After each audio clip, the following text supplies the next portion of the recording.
kita itu setiap kali membaca ayat-ayat ini itu dengan pedenya itu yang memperoleh saya.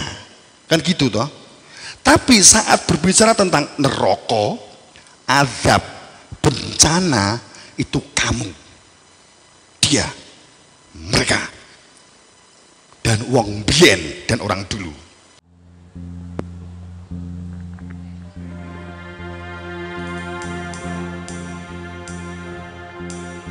Salawatullah alaika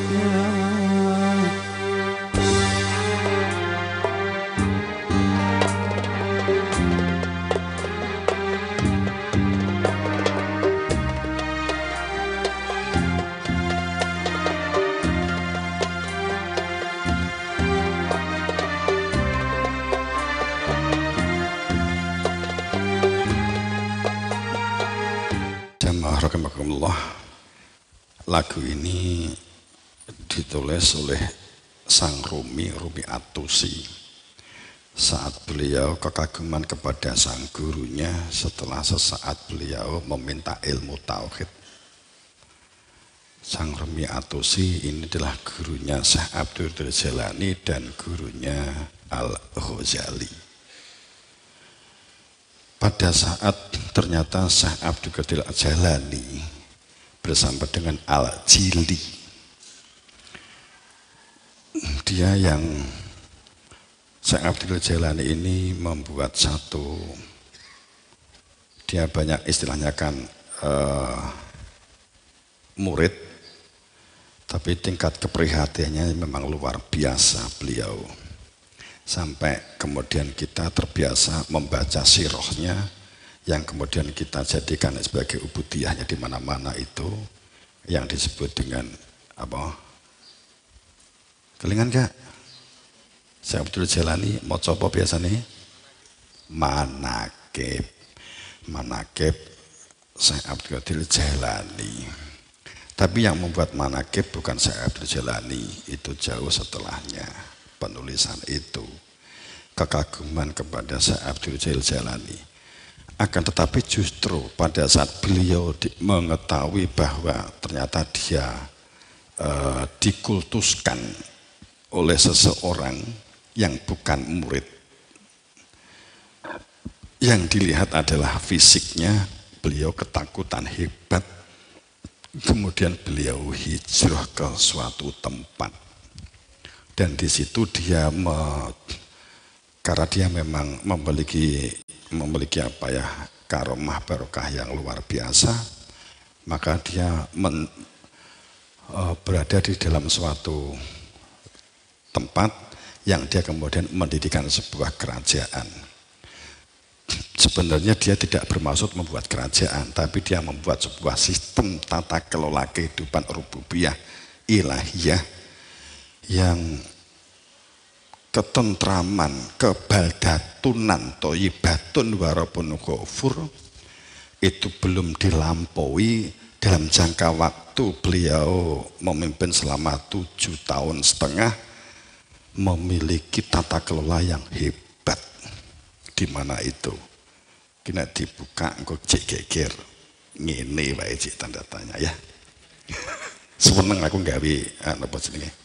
Penasaran ngene iki. Kan setiap kali kan nyulik penasaran tok to ya. So nek wis saatnya dibuka blak. Bagaimana sebenarnya sejarah Nusantara, sejarah Nabi seperti apa?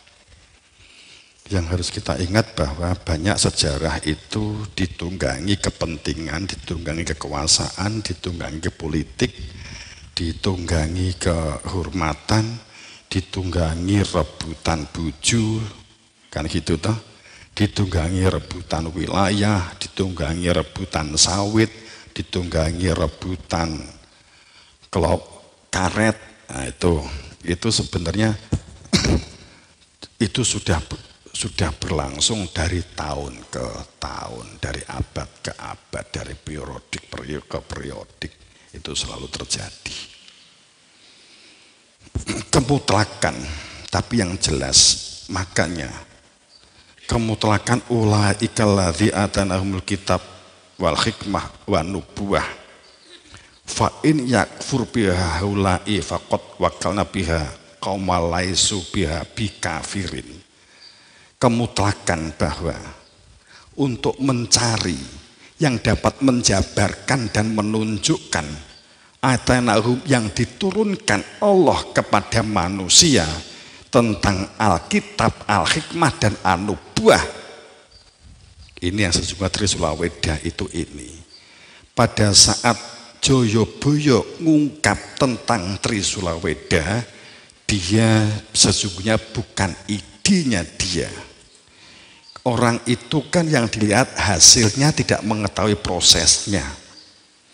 Saat kita sekarang ini beragama, kemudian kita mencoba meniru-niru orang lampau, orang dulu, dibuat rumusan, kira-kira yang dilakukan oleh zaman Nabi, oleh sahabat, oleh tabi'in itu dulu apa? Ditirukan, kemudian itu kalau kita mengikuti akan memperoleh pahala.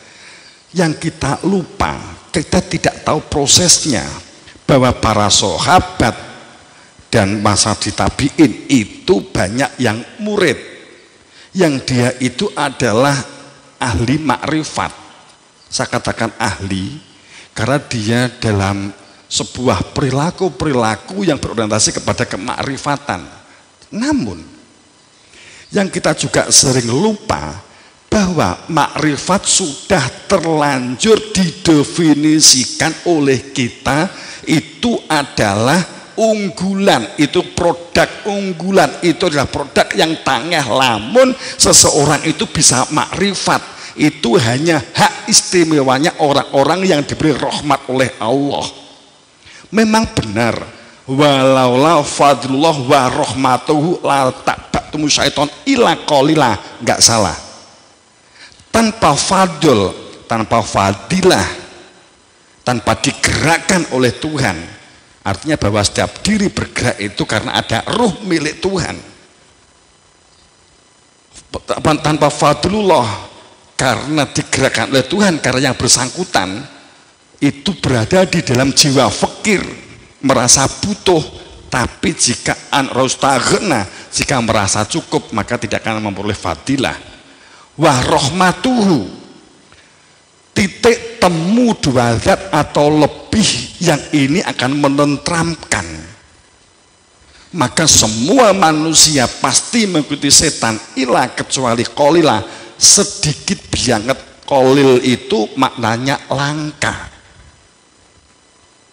Tanpa fadlul rahmat Allah, semua dapat mengikuti setan kecuali sedikit sekali.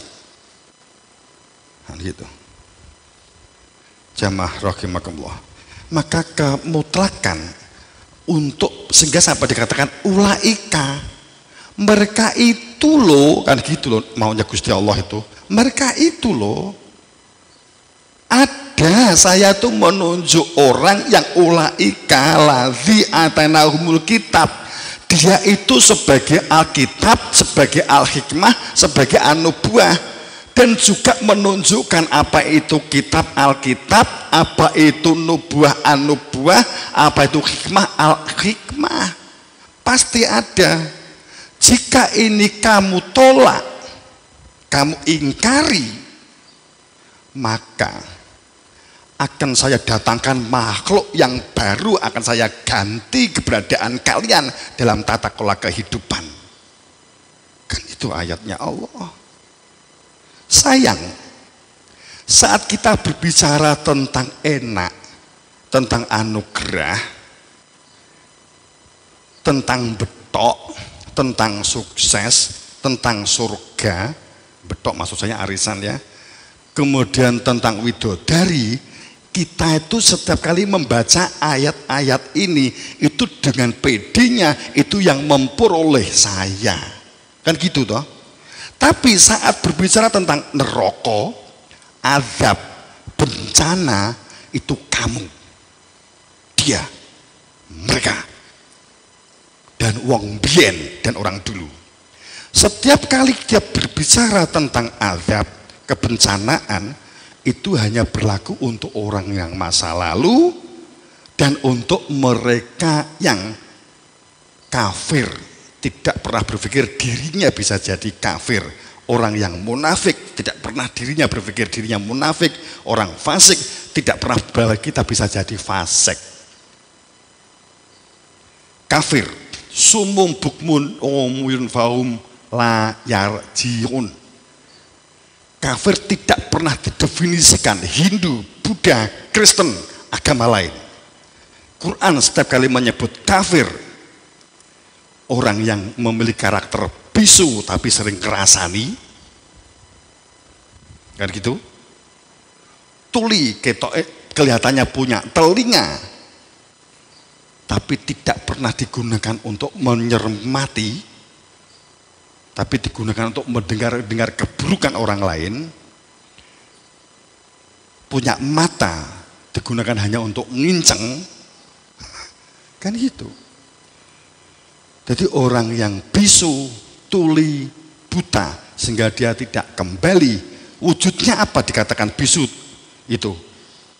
Tuli, buta, apa wujudnya? Jumut, kaku, beku, Lata, Uzza, Mana. Dalam hal Nabi Muhammad berbicara tentang kembali kepada, kalau kita ngomong tentang patung, kita sudah terlanjur di dalam diri kita itu ada doktrin. Lata itu patung, Uzza patung, Mana patung, kan begitu.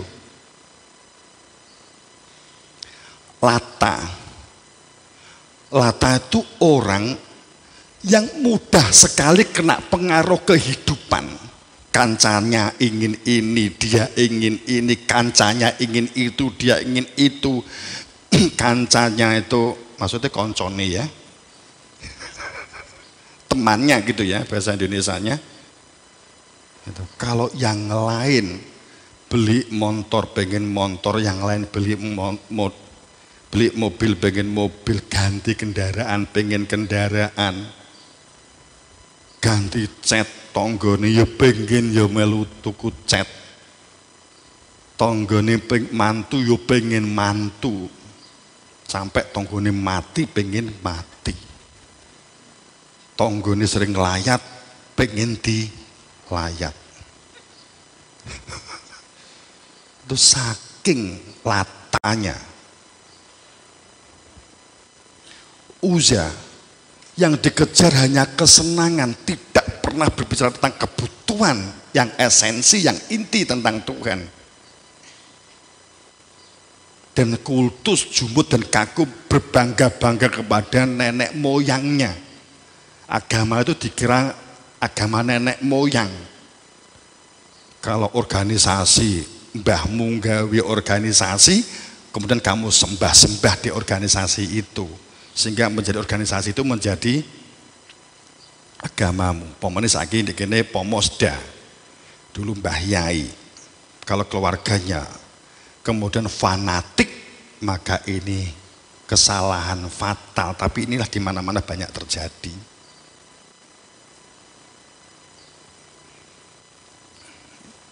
Sehingga muncul agama Pomosda, agama Jatayu, agama NU, agama Muhammadiyah, agama Qadariyah, kan muncul begitu.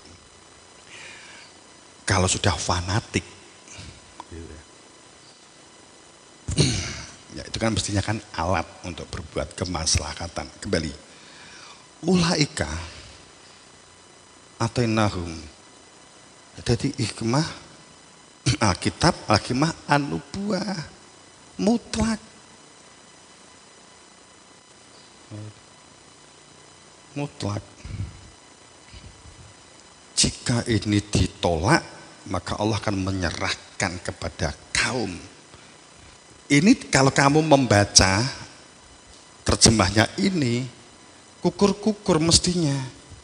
Saat berbicara kitab, aku ahli kitab. Saat berbicara hikmah, saya tahu hikmah. Tapi pada saat berbicara tentang koma laisu bi kafirin, dalam kurung orang-orang Quraisy di zaman Nabi, gak adil. Gitu. Terjemahannya ki ngono, dan hampir semua Quran itu begitu. Kalau omong surga, saya untuk surga. Nek neraka orang dulu, kan gitu. Itu enggak fair. itu kafir. Fasik sama. Fasik itu orang yang tidak pernah mengoreksi di kesalahan dirinya, berusaha dirinya itu jangan pernah menjadi orang yang salah, tidak mau disalahkan, bisanya hanya menyalahkan orang lain. Itu ciri orang fasik. Yang dia lihat itu adalah orang lain, tidak pernah melihat bahwa dirinya itu juga menjadi manusia yang salah. Setiap kali mendengar kalimat al-insan mahal khotok wanisyan, manusia itu begini, gitulah. Padahal aslinya kan begini, kan gitu. Jadi 1:3. Yang salah dia 1, yang 3 saya. Ini nggak pernah digunakan yang sayanya ini, padahal telu yang menghadap ke kamu itu. Oh, kowe salah. Makanya kalau kamu ingin menyalahkan orang lain, jangan duding. Gitu. Nah, pengen 5 ya kowe salah kan gitu.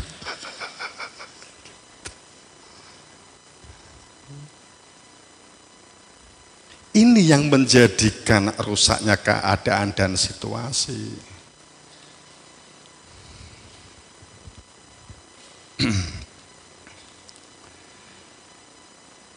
Kitab Al-Hikmah dan An-Nubuwah. Itu fasik. Merasa dirinya benar tapi tidak kenal kebenaran. Itu fasik. Maaf, ini kalau kita konkret begitu.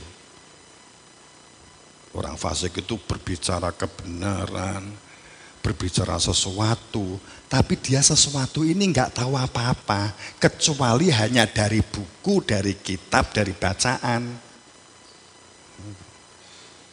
Maaf, saya bukan maksud skeptis atau enggak, ini hanya untuk koreksi diri kita gitu loh. Jadi kalau kita tuh beragama, ngomong tentang Tuhan, nggak kenal Tuhan. Saiki aku ngomong, kowe iki gak kenal tonggomu, walaupun kamu kenal bahkan.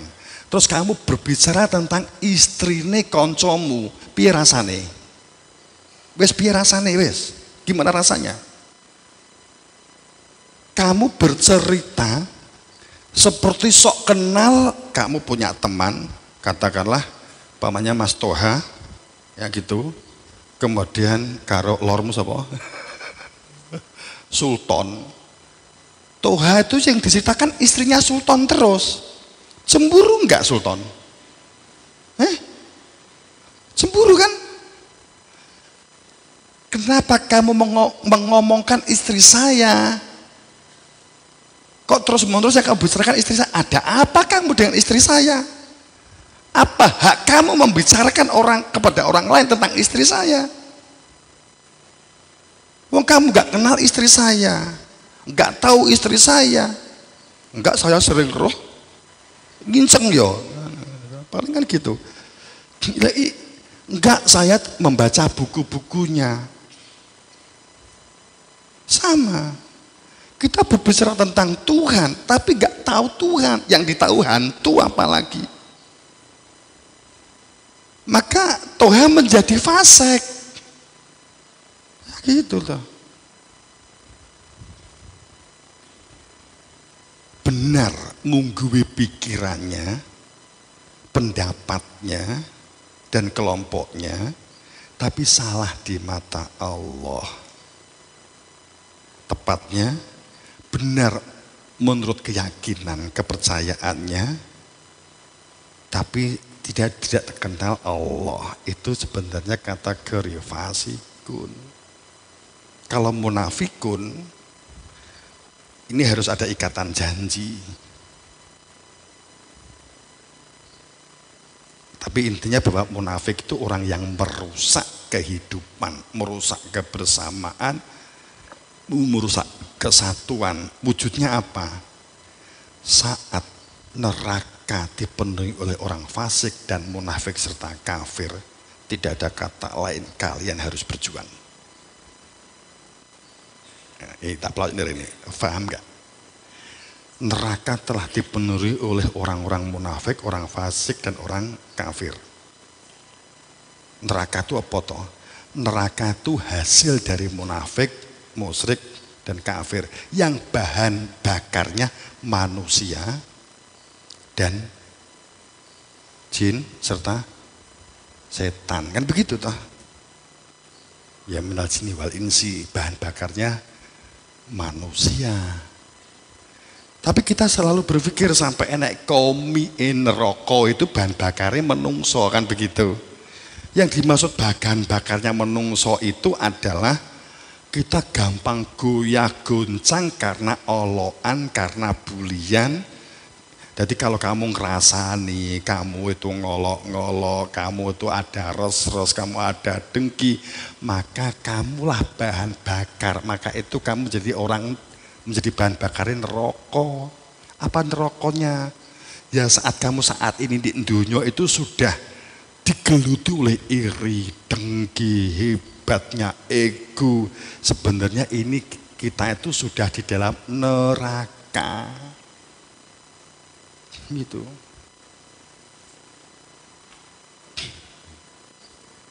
Jadi panasnya api itu apa? Iri, dengki, dendam, serai, gumedi. Dikasih informasi, yang ngasih itu derajatnya di bawahnya padahal tahu benar rasionalnya, tapi dia nggak level, nggak mau. Beda suku, warna kulit, nggak mau. Sesungguhnya kita telah berada di dalam neraka. Saat kita itu sudah fanatik, kultus, sehingga rasionalnya tidak lagi bisa berpikir dengan baik, nalarnya sudah tidak bisa mengambil sikap keputusan dengan baik.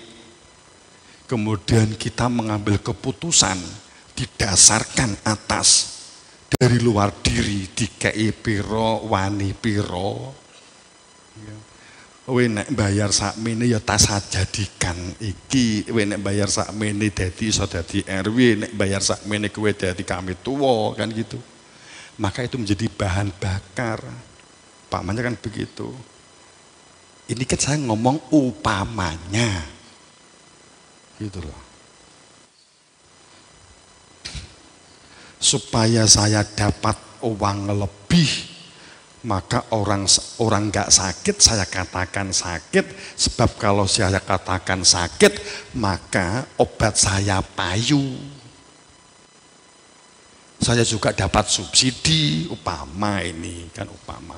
Jika ini terjadi, jangan berharap sebuah tatanan kehidupan komunitas kita akan menjadi baik. Maka di jamaah kita di Jatayu dalam organisasi demokrasinya beda dengan pada umumnya. Demokrasi itu intinya semua boleh berpendapat dalam memecahkan masalah yang ada bersama dengan sistem komunikatif dan musyawarawan. Inilah demokrasi inti. Nek awak dhewe gawe ketua cabang nganggo cara pilihan, karena pengalaman sudah sangat banyak, kayaknya juga gak mensejahterakan, kita gak ambil itu, kita ngambil knowledge sendiri.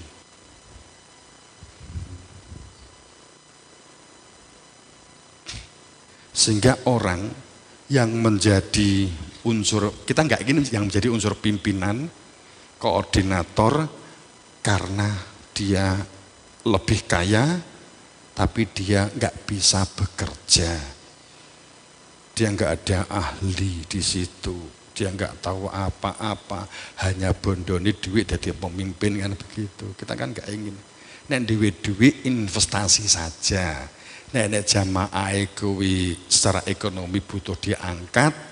Parawan wedhus, parawan sapi, monggo. Tapi jangan digunakan iki aku engko pilihan. Kan kita nggak menggunakan model itu.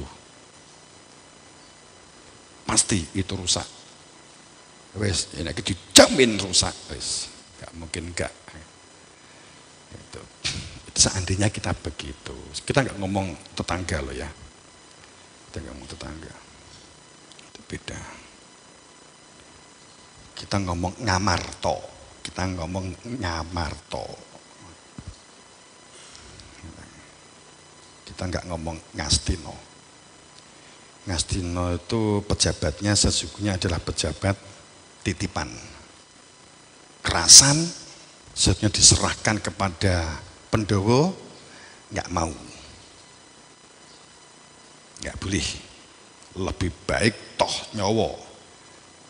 Ayo Bratayuda kan gitu. Nek dijaluk kuwi ya monggo. Goro-goro.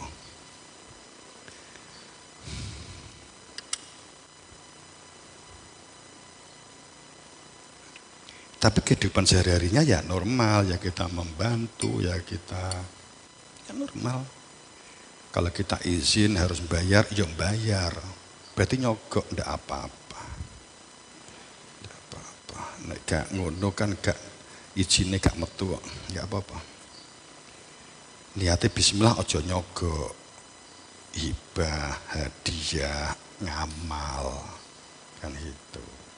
Nek ya untungnya innamal a'malu biniat. Untungnya itu. Jadi kamu kan kontraktor nih, kayak kudu bayar kan gitu kan. Nah untuk proyek, nggak apa-apa.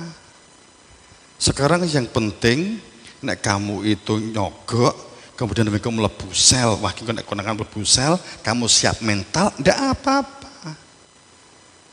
Tapi nek gak siap mlebu sel, ya aja gitu loh. Ya.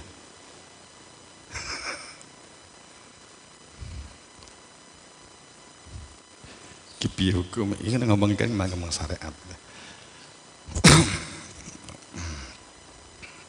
Ya enggak begitu, kamu hitung dengan baik. Oke. Jamaah rahimakumullah. Jadi kemutlakan adanya ajaran Alkitab, Hikmah dan An-Nubuwah. Munafik tadi kan sudah ya. Manakala kehidupan kita dalam beragama kita menempatkan sebagai budaya, apa bedanya antara budaya dan agama? Apa bedanya? Budaya itu apa? Budaya itu apa? Budaya itu kebiasaan yang kita lakukan, yang pelaku melakukan kebiasaan yang kita lakukan sudah merupakan komunitas, sudah merupakan kolektif, maka itu menjadi budaya kolektif, budaya bersama. Kalau kita ingin beragama Mojopahit, maka kamu tidak mungkin dapat melakukan. Yang bisa kamu lakukan adalah budaya Mojopahit. Kamu nggak mungkin bisa membuat agama Pajajaran. Yang bisa kamu lakukan sekarang budaya Pajajaran. Kenapa? Karena Mojopahitnya sudah bubar, Rojone sudah nggak ada pelanjutnya, berhenti di katakanlah Brawijaya 5. Dan ini tidak ada lagi Mojopahit. Jika kamu ingin berbudaya Mojopahit, kamu bisa menelaah situs-situs yang ada, ungkapan-ungkapan yang ada di dalam Mojopahit di masa lalu, mencoba kamu gali. Tapi jangan katakan bahwa kamu beragama Mojopahit. Kalau kamu beragama Mojopahit, kamu harus time tunnel. Harus masuk ke zaman biyen kan gitu. Dikatakan bedanya budaya dan agama dalam makna adin. Kenapa adin?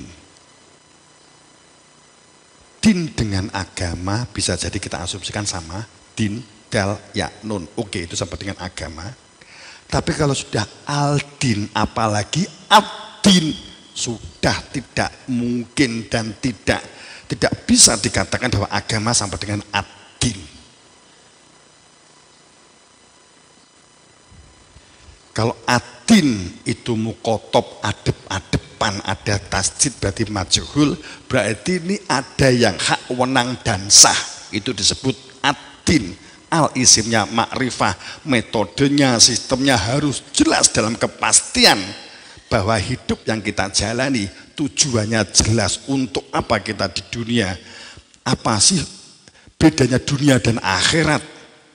Kita berdunia ini sebenarnya apa posisinya tentang dunia, tentang raga, tentang mata, tentang jasad ini apa? Fungsinya kan sebagai alat, tapi jika telah mengenal tauhid tentang Tuhan, sehingga keberadaan dia hadir di dalam hati kan gitu. Itu sebenarnya sehingga antara budaya dan agama beda. Kalau agama ad-din tahu persis surga itu apa, neraka itu apa, tahu persis. Tuhan itu siapa sih yang punya Allah? Siapa sih yang punya nama Allah? Kalau enggak Allah, kemudian ada yang menyebut yang Widi Hindu kan gitu. Wisnu Barato kan gitu. Karena enggak tahu esensinya.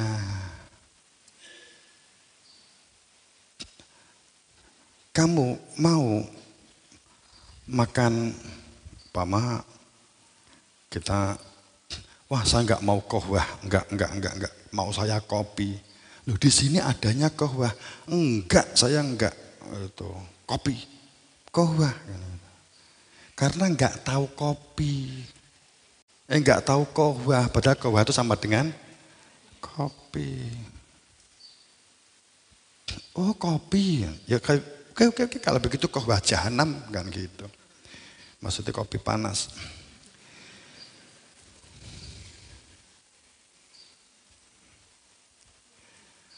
Akibat beragama dalam posisi budaya, karena tidak ada yang hak, wenang, sah,